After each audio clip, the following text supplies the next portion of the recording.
السلام علیکم ورحمۃ اللہ وبرکاتہ۔ آج آپ کے سامنے یہ تیسرا موضوع لے کر آپ کی خدمت میں حاضر ہیں، جو موضوع ہے خلافت اسلامیہ۔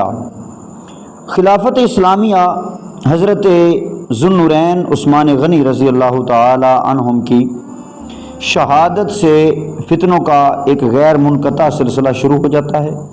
اس میں منافقین کی سازشیں، بھولے بھالے مسلمانوں کے جذبات سے کھیلنے کے واقعات پیش آتے ہیں۔ مسلمانوں کے آپس میں تلوار چلتی ہے۔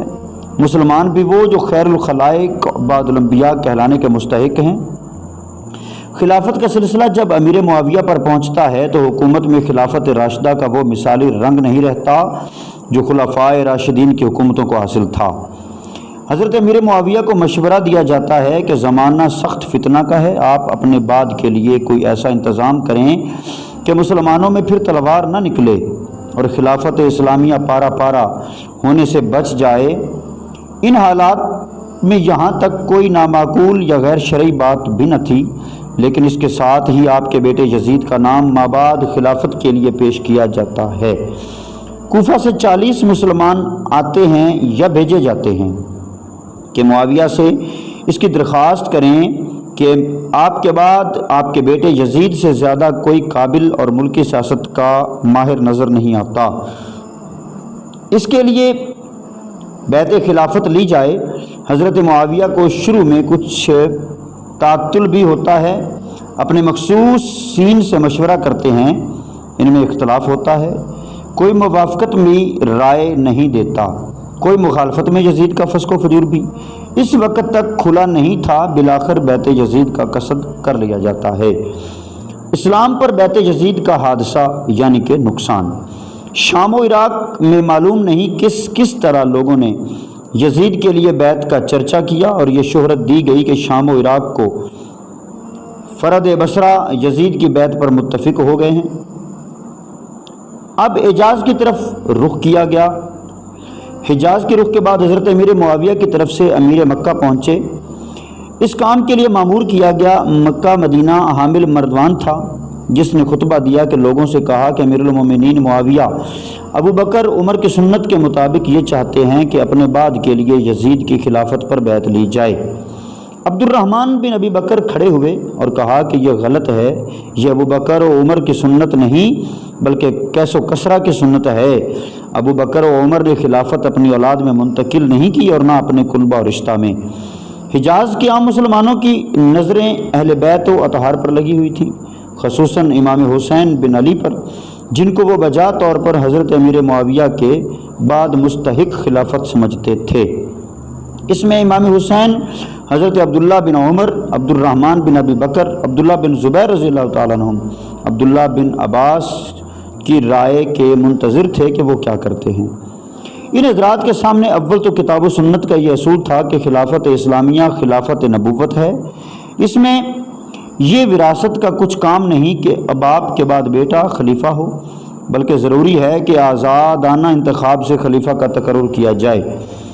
دوسرے، ان کی نگاہ میں یزید کی ذاتی حالات بھی اس کی اجازت نہ دیتے تھے کہ اس کو تمام ممالک اسلامیہ کا خلیفہ مان لیا جائے۔ ان حضرات نے اس تجویز کی مخالفت کی اور ان سے اکثر آخر دم تک مخالفت پر ہی رہے۔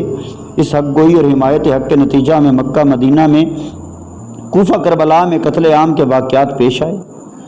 حضرت امیر معاویہ نے خود 51 ہجری میں حجاز کا سفر کیا، مکہ مدینہ طیبہ تشریف لائے۔ ان سب حضرات سے نرم و گرم گفتگو ہوئی، سب نے کھلے طور پر مخالفت کی۔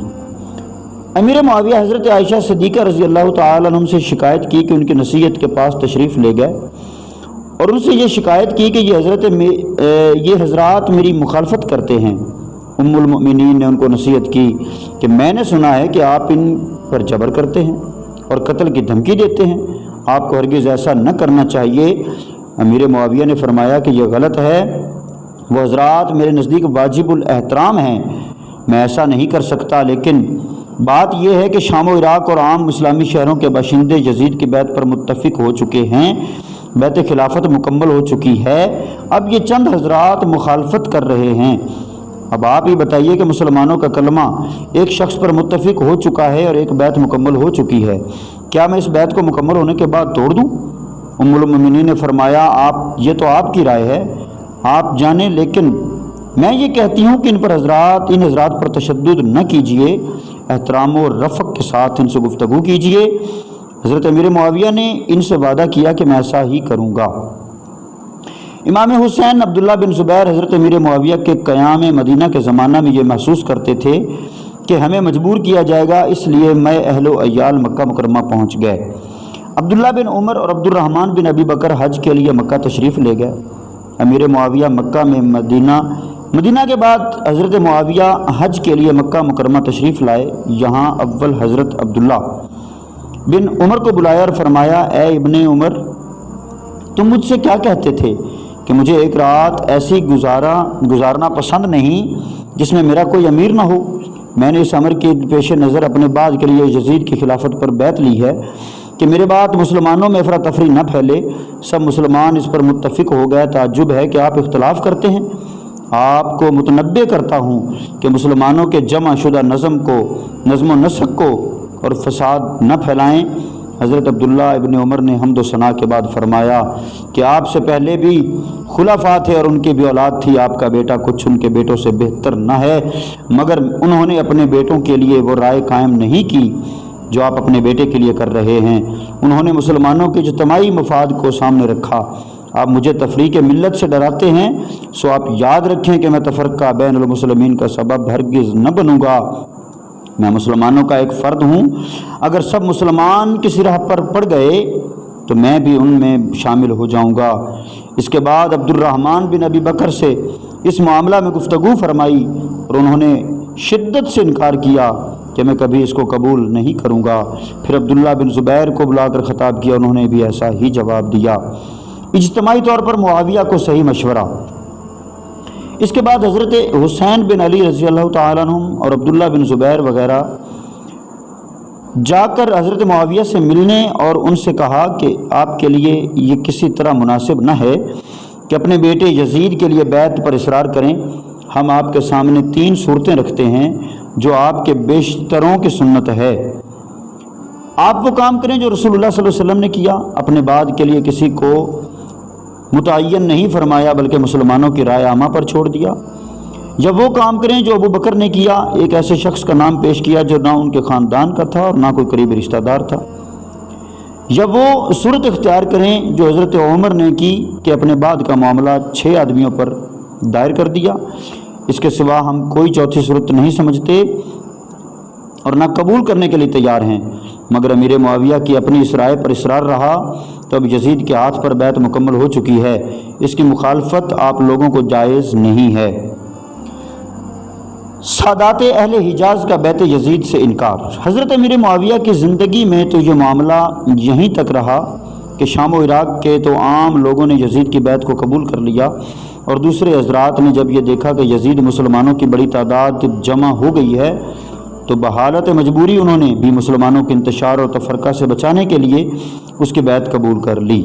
مگر اہل مدینہ اور خصوصاً حضرت حسین اور عبداللہ بن عمر، عبداللہ بن زبیر بیعت یزید سے انکار پر ثابت قدم رہے، کسی کی پرواہ کیے بغیر حق بات کا اعلان کرتے رہے کہ یزید کو ہرگز اس قابل نہیں کیا اس کو خلیفۃ المسلمین بنایا جائے، یہاں تک کہ حضرت معاویہ کی وفات ہو گئی اور یزید پر معاویہ نے ان کی جگہ لے لی۔ وفات سے پہلے امیر معاویہ کو کچھ وصیتیں فرمائیں یزید کو۔ میرے یہ اندازہ ہے کہ اہل عراق حسین کو تمہارے مقابلہ پر آمادہ کریں گے، اگر وہ مقابلہ میں تم کامیاب ہو گئے تو تم درگزر کرنا اور ان کی قرابت رسول اللہ صلی اللہ علیہ وسلم کا احترام کرنا، ان سب مسلمانوں پر بڑا حق ہے اور یہ آپ کو کرنا